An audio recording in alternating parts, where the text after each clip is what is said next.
वंदे मातरम। नमस्कार, जय श्री राम। मेरा एक मुक्तक याद आ रहा है। कभी बंसी बजा कर देखना, सब जान जाओगे। तिलक माथे लगा कर देखना, सब जान जाओगे। बड़ा सीधा सरल है देश मेरा, जानना है तो। बड़ा सीधा सरल है देश मेरा, जानना है तो। कभी संगम नहा कर देखना, सब जान जाओगे। संगम नहाने का सौभाग्य माँ गंगा ने प्रदान किया और मैं अभी अभी लौटा हूँ संगम स्नान करके प्रयागराज से। इसलिए बिल्कुल बिल्कुल अभी एकदम नवीनतम जानकारियाँ मैं आपको दे सकता हूँ। अभी मान के चलिए आज बस अभी रात्रि हो रही है और कल सवेरे 22 तारीख का सवेरा है। तो सभी कुछ अभी हमारे पास में लगभग 4 दिन 5 दिन का और समय है। जो बंधु स्नान करने नहीं गए वे अवश्य जाएं। मैं सारी जो वहाँ की जानकारियाँ हैं बहुत संक्षिप्त में आपको देना चाह रहा हूँ। नंबर 1, पहुँचने की जानकारियाँ तो एकदम सुगम व्यवस्था कर दी गई है। कहीं कोई ऐसी दिक्कत आपको नहीं आने वाली है कि क्या होगा। ये जो मीडिया ने और मीडिया के एक भाग ने जो हैवॉक फैला दिया है कि ऐसा है ऐसा है, ऐसा बिल्कुल नहीं है। एक तो समय का ध्यान रखते हुए हम पहुँचे, अर्थात पहुंचने का जो पीक आवर्स होता है उस समय ही आपकी गाड़ी अगर वहाँ एंट्री करेगी तो आप जाम में परेशानी आएगी थोड़ी सी। मतलब थोड़ा विलम्ब ज़्यादा हो जाएगा पहुंचने में। लेकिन आप वो जो सुबह जो 7 बजे से लेकर के और 11 बजे तक का जो समय होता है पीक आवर्स, इसको अगर निकाल करके फिर आपका प्रवेश अगर प्रयागराज में हो रहा है तो आपकी गाड़ी आखिरी जो जहाँ पर पार्किंग एरिया है, बड़े आसानी से 4 किलोमीटर दूर पार्किंग एरिया है, वहाँ तक पहुँच जाएगी। कोई दिक्कत नहीं कहीं से कहीं तक। हमारी मेरा मेरा जो वाहन है वो लगभग 12 बजे के लगभग 12 साढ़े 12 के लगभग हम लोग पहुँचे थे। तो बिना किसी दिक्कत के पार्किंग एरिया तक पहुँच गए और पार्किंग एरिया पर भी पुलिस जवान ने कहा कि आप चाहें तो और भी आगे जा सकते हैं, लेकिन यहाँ पर निःशुल्क पार्किंग व्यवस्था है। कंपनी बाग के सामने पार्किंग एरिया बनाया हुआ है, वहाँ पर आप गाड़ी रखिए। वहाँ पुलिस के जवान सीसी कैमरेज लगे हैं, पूरे समय आपकी गाड़ी सुरक्षित है, निःशुल्क है। तो वो पार्किंग एरिया हमको उपलब्ध करवाया बिना किसी दिक्कत के। मैं वहाँ पर 12:30 के लगभग पहुँचा और 4 बजे तक तो हमारा स्नान वान सब पूर्ण हो गया। मैं मेरी धर्मपत्नी हम दोनों थे। ड्राइवर जो हमारा सारथी है उसको भी साथ ले लिया था, पार्किंग में गाड़ी लगा दी। तो नंबर 1, और फिर वहाँ से हम को गाड़ी अपनी छोड़ करके चलना पड़ता है। तो वहाँ से 2-3 विकल्प है।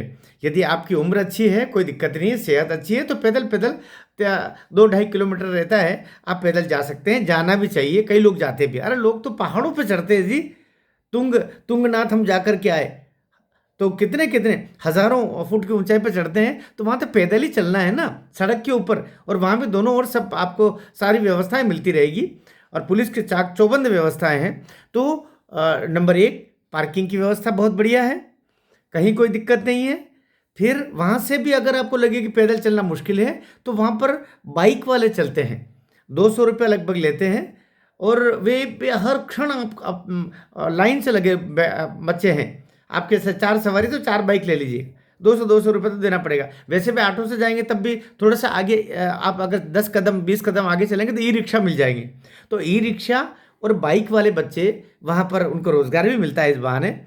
और मैं सोचता हूँ हर दिन के 2-2, 4-4 हज़ार, 5-5 हज़ार रुपये आराम से कमा रहे होंगे। तो मैं मेरी धर्मपत्नी दोनों अलग अलग बाइक पे बैठ के ड्राइवर भैया को भी बाइक पे बिठा दिया। इस तरीके से आराम से हम लोग ठेठ आखिरी का लगभग मैं सोचता हूँ कि 1 किलोमीटर दूरी पर फिर बाइक भी आगे अलो नहीं है, अनुमति नहीं है, तो वो उसने वहाँ उतार दिया। और तब तक गंगा घाट ही हमारे सामने आ गया। जो घाट बने हुए वो हमारे सामने दिखाई दे रहा था। उसने कहा चाहो तो आप यहीं स्नान करके वापस लौट सकते हो, लेकिन आपको अगर संगम में ही स्नान करना है तो लगभग 1 किलोमीटर आपको और चलना पड़ेगा। सुगम रास्ते है, खाने पीने की पर्याप्त व्यवस्था है, जो आवश्यक कार्यों हेतु जरूरत पड़ती है उनकी सब व्यवस्था सरकार ने करके रखी है। और बिल्कुल हम किनारे किनारे किनारे गंगा जी के किनारे किनारे यमुना गंगा सरस्वती का जो संगम स्थल है वहाँ तक चले जाते हैं। और वहाँ पर भी पुलिस की बढ़िया व्यवस्थाएं हैं।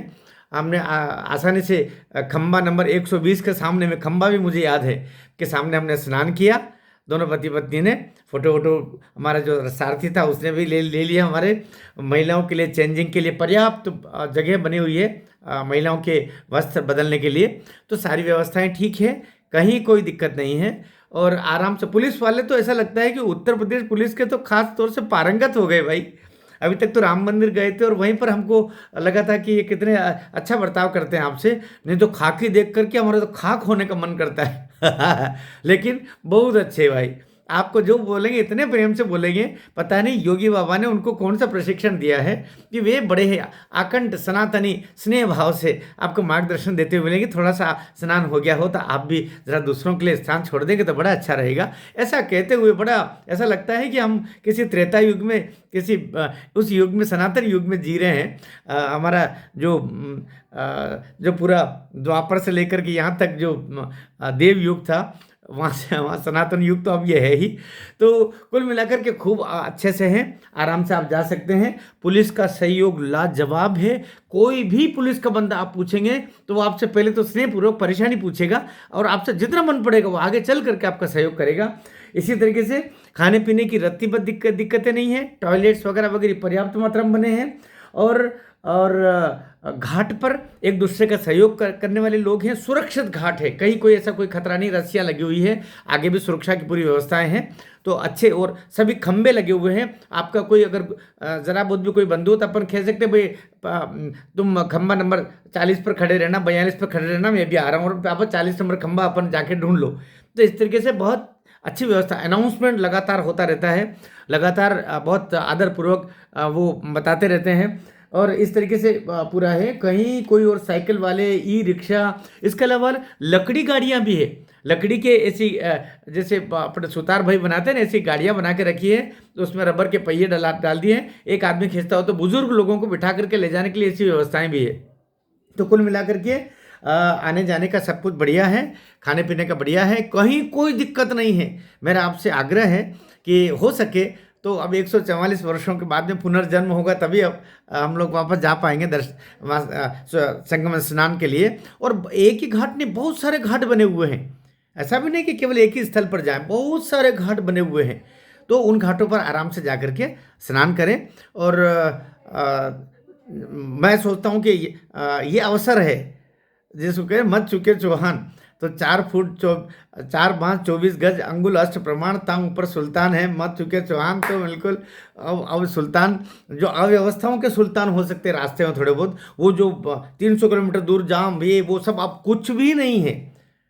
अब मैं कैसे गया था आपको बता रहा हूँ। मैं गया था, चूँकि मैं खरगोन का रहने वाला हूँ, तो मैं इधर से आपका इधर अपना ये रास्ता होते हुए मैं ग्वालियर से इधर शिवपुरी से झांसी के बेल्ट से होते हुए मैं उधर पहुंचा हूं। तो चित्रकूट जो बुंदेलखंड हाईवे है, बुंदेलखंड हाईवे से चित्रकूट से उतर करके वहाँ कुछ और ऐसे छोटे छोटे रास्ते बने हुए हैं जिनसे आसानी से जाया जा सकता है, कोई जाम नहीं लगता है, कुछ नहीं लगता है। कुछ खेतों के बीच में भी बंधुओं ने, किसानों भाइयों ने रास्ते बना दिए हैं, तो वहाँ से जा सकते हैं भाई। और जाने का जो पीक आवर्स है उसको छोड़ के जाएंगे तो आपको कष्ट नहीं होगा। पीक आवर्स में जाएंगे, फंसने के मतलब समय लगेगा ही, क्योंकि आप अगर सुबह 6 बजे से लेकर के 11 बजे के बीच में जा रहे हैं तो पीक आवर्स है, तब गाड़ियां भी रुकेगी, समय भी ज़्यादा लगेगा। लेकिन 11 के बाद में जा रहे हैं तो बड़े आसानी से आधा घंटे में शहर के अंदर प्रवेश कर जाओगे। हमने आधा घंटे में पार्किंग तक पहुंच गए हम लोग।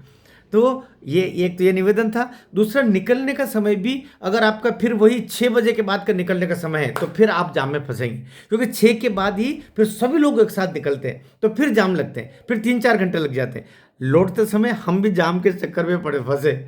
आते समय तो आधा घंटे में शहर में फिर पार्किंग जगह तक पहुंच गए हम 11, साढ़े 11-12 के बीच में, लेकिन लौटते में हम भी 6 बजे चले। और हमको इन लोगों ने फिर बाद में बोला कि 6 बजे क्यों चले, वो रात के 10 बजे निकलना था आपको। 10 बजे निकलता तो सारा सूना सपाट आराम से निकल जाते आप लोग। तो लेकिन शहर से निकलने में ज़रूर हमको 3 घंटे 3.5 घंटे लग गए बाहर इधर रीवा रोड आने तक। लेकिन फिर एक दफ़े जब आप बाहर आ गए तो फिर उसके बाद में कहीं से कहीं तक कोई जाम नहीं, बड़े आसानी से फिर हम चले आए हैं, कोई कष्ट नहीं है, आनंद की बेला है। अब 1-2 सुझाव कह लीजिए, आग्रह कह लीजिए। योगी बाबा जितना कर सकते थे इस साधु ने आपके लिए अपनी जान लगा दिए। है ना। और इसलिए कुछ लोग जो कह रहे हैं ना वीआईपी की व्यवस्था, वीआईपी की व्यवस्था, उनके लिए चूंकि वो आते हैं अलग रास्ते से, तो उनके घाट वाट सब अलग ही कर दिए। ये शायद मैं तो चूंकि अभी अभी गया हूँ, मैं कल की घटना बता रहा हूँ, कल का अपना आंखों देखा हाल बता रहा हूँ। पहले तो शायद जो गए होंगे तो मुझे नहीं पता, लेकिन अब तो उनकी व्यवस्थाएं दूसरी तरफ कर दी ताकि वीआईपी के कारण से इधर कोई परेशानी ही नहीं आए। तो 99.99% सामान्य सनातनियों को अब कोई कष्ट नहीं है, बढ़िया स्नान हो रहे हैं, बढ़िया सहयोग है, कहीं कोई दिक्कत नहीं है। आप लोग सब जाएं। और मैं सोचता हूँ 12 साल के बाद तो फिर से कुंभ आना है, वहीं पर आएगा ना भाई, प्रयागराज में 12 साल ये महाकुंभ ने, तो कुंभ तो आना ही है। तो फ्लाईओवर्स होने चाहिए, थोड़ा सा ऐसा निवेदन। अधिकारी वर्ग जो है यूपी का, मैं योगी बाबा आपसे कहना चाह रहा हूँ, अपने अधिकारियों को ज़रा और आपका पुलिस प्रशासन बहुत बढ़िया, योगी बाबा आपका पुलिस प्रशासन एक नंबर, सारे भारतवर्ष में से सबसे बढ़िया पुलिस के जवान, पुलिस के कर्तव्यनिष्ठा और समर्पण भाव सनातन के साथ ही राष्ट्र के प्रति देखना हो तो उत्तर प्रदेश चले जाइएगा। और आप चाहे अयोध्या में देखें, काशी में देखें, और अभी अभी मैं प्रयागराज देख के आया हूँ। लेकिन थोड़ा सा मुझे लगता है बाकी अधिकारीगण, एक चाक आपको पता था 7 साल 6 साल 5 साल 10 साल पहले से सब पता था कि यहाँ पर महाकुंभ होने वाला है, तो फ्लाईओवर्स क्यों पर्याप्त नहीं बन जाते, तो जो शहर में जो जाम लग रहा है वो नहीं लगता। शहर में जाम से परेशान है, बाहर जाम से वो कुछ भी नहीं है, लेकिन शहर में जो पीक आवर्स में जाम लगता है वो भी नहीं लगता अगर आप कुछ फ्लाईओवर्स बना देते, ताकि बाहर जिसको जाना सीधा ऊपर ज़्यादा निकल जाता। हमारे इंदौर को देखिए आप, कितने फ्लाईओवर्स बन गए हैं। तो एक तो फ्लाईओवर्स शीघ्रता से, मुझे बताया गया कि एक 8 किलोमीटर का फ्लाईओवर था जो आखिरी होते होते काम वो कहीं उसका अटक गया, और जिसके कारण से दिक्कतें आई। शायद वो फ्लाईओवर बन जाता तो प्रयागराज में जो अभी दिक्कतें अंदर शहर में आ रही है वो नहीं आती। तो फ्लाईओवर थोड़ा सा लगा, अधिकारियों को फिर से और चाक चौबंद तो करना पड़ेगा। ये जो अधिकारी अखिलेश के समय के जो गुरूर उनके अंदर है ना, वो गुरूर अभी खत्म नहीं हुआ, तो अधिकारियों को तो आपको टाइट करना पड़ेगा। और इसमें मैं सोचता हूँ कि दिल्ली को भी उनका सहयोग करना चाहिए। कुछ ऐसा संकेत मिले थे कि दिल्ली से कहीं पर्याप्त सहयोग पहले नहीं था, लेकिन अब तो है। अब तो ना आपको कोई अमित शाह जी की तरफ से कोई कष्ट है, और मोदी जी का तो आपको फ्री हैंड है।